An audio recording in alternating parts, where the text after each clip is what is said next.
You're listening to 5 Live. It's 19 minutes to 11. Now, David Cameron has called for an end to the blame game between Britain and France over who's responsible for the immigration crisis in Calais.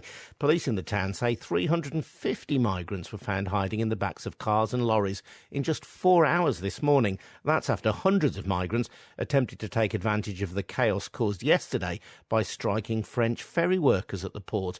At Prime Minister's question today, Mr Cameron described the situation as totally unacceptable, and he outlined the steps being taken to deal with the problem. The three things we must act on is, first of all, better security at Calais, working with the French. We've already invested £12 million.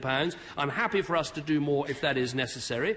We've got to work with European partners to stop this problem at source, to break the link between getting in a boat and getting settlement in Europe. And thirdly, we've got to do more to make sure that Britain is a less easy place for illegal migrants to come to and work in.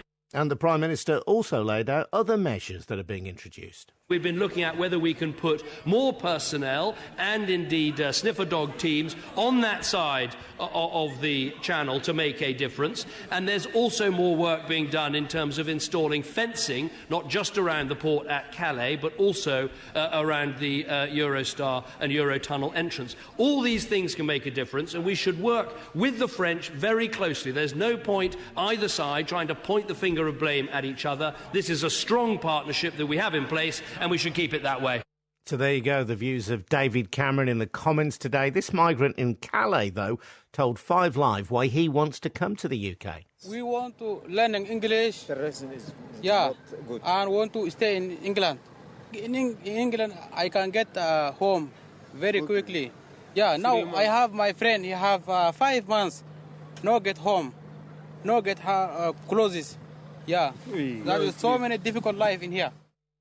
But Calais isn't just an issue for the French and the British authorities. It's a symptom of a much larger problem in Europe. Just over 100,000 people have crossed into the continent already this year, mainly coming across the Mediterranean from North Africa and the Middle East. Let's get a word with Christophe Premat. He's the Deputy for Northern Europe in the French National Assembly. Christophe, good evening to you. Good evening. So who would you say the problem belongs to of the Calais migrants? Is it a British problem? Is it a French problem? Well, if I refer to what the Prime Minister, David Cameron, said, I think the beginning of the speech is very offensive. But at the end, I can agree with him that we need to have more cross-border cooperation also between France and England, because I think there are two levers of regulation. You have the European lever, where you have to fight together to limit the illegal immigration, but at the same time you need to protect people coming in Europe, because they live in so devastating conditions. So I think it's very important to coordinate with the Frontex agency taking care of the borders of the European Union. But then you cannot. Christophe, Yes? did you say though that you thought the first bit of what the Prime Minister said was offensive? A little bit offensive. Which bit was offensive? I think because it's just in terms of security. I understand him that you have a very urgent matter in Calais, but if it's not in Calais, it could be in other parts of Europe as well, where you have a very urgent situation. So it's not. I understand that the people are a little bit worried about that, but I think it's we have to cooperate, and we have to have a European regulation, and then we have to have a cross-border cooperation. And I think the end of the speech was very interesting in that perspective, because we need to maybe, and it's not a question just of more personnel, of more officers. I think we need maybe to have French officers in the other side and English officers in Calais, so that we could know each other, how we can regulate this problem. And then, sorry, Christophe. Yeah. Yeah, and then I think it has to come back. It's not only a problem with the migration, but we had also the cross-border regulation in terms of companies, of economy, and because what happened yesterday was a strike.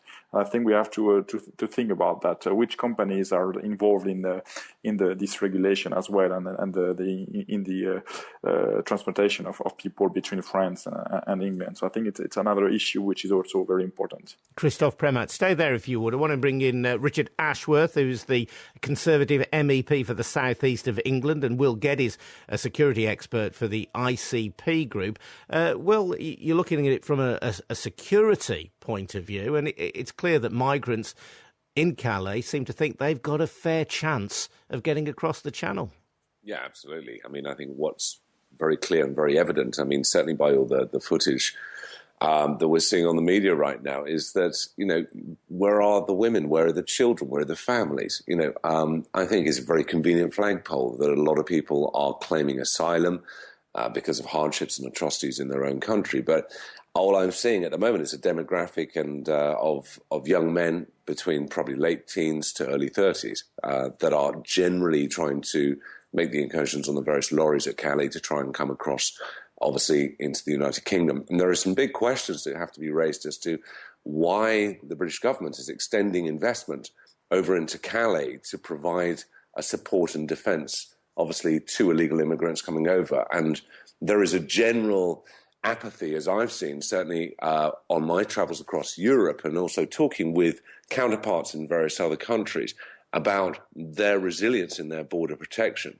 And there's almost a little bit of a conveyor belt which is facilitated for asylum seekers to head very directly to the United Kingdom. So just so I'm clear what you're saying there, Will, you're suggesting that the French government and other European governments are happy for migrants to make their way through Europe to the borders of France so that they can then more easily gain access to their ultimate destination, the UK? Well, I'd like to see certainly some clearer figures to substantiate that a lot of the asylum seekers coming across, particularly the Mediterranean from North Africa, are residing or seeking asylum actually within other European countries, because there does seem to be a very determined focus by a majority. And, this has been certainly collaborated by various agencies that I've discussed this matter with, certainly in Italy and in other European countries, where in many respects it is a bit of a through route, obviously, to the United Kingdom, because the opportunities are very, very real and very present for asylum seekers when they get to the United Kingdom in terms of the benefits that they can opportune by. Richard Ashworth, do you recognise the picture that Will Geddes paints there? Well, only in part. I think you firstly have to understand that the Frontex, and that is the European Union Border Agency's figures for migrants crossing borders over the past 12 months, is about 155,000 people.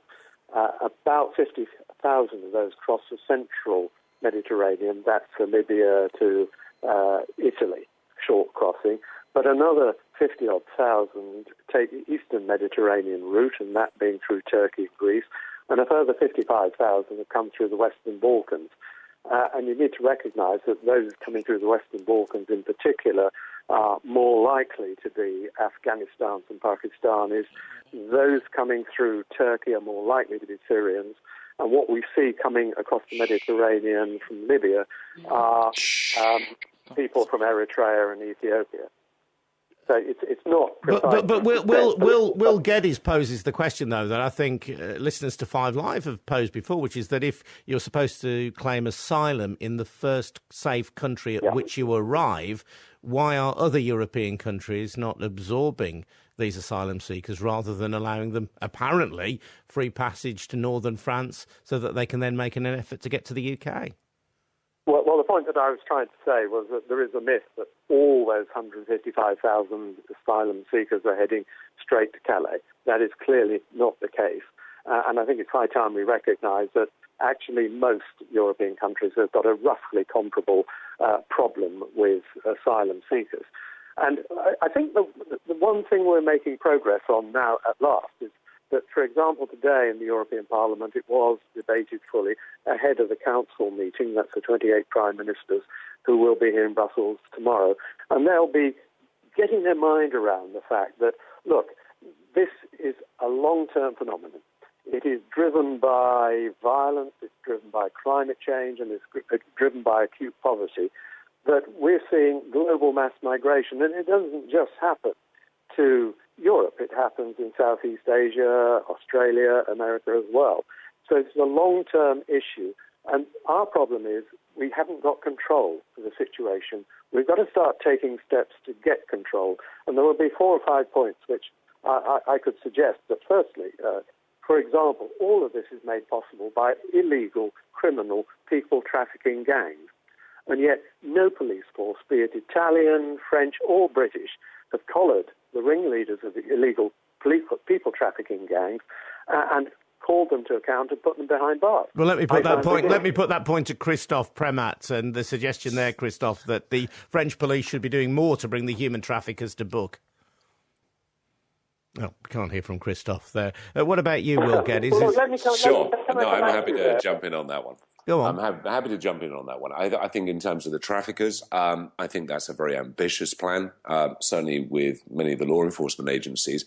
You know, some of those groups are recognised and they are known. However, there has been a large number of groups that have sprung up, obviously, opportuning and capitalising on the back of the people trafficking issue, which is a massive problem right across the EU, the United Kingdom, and pretty much the world.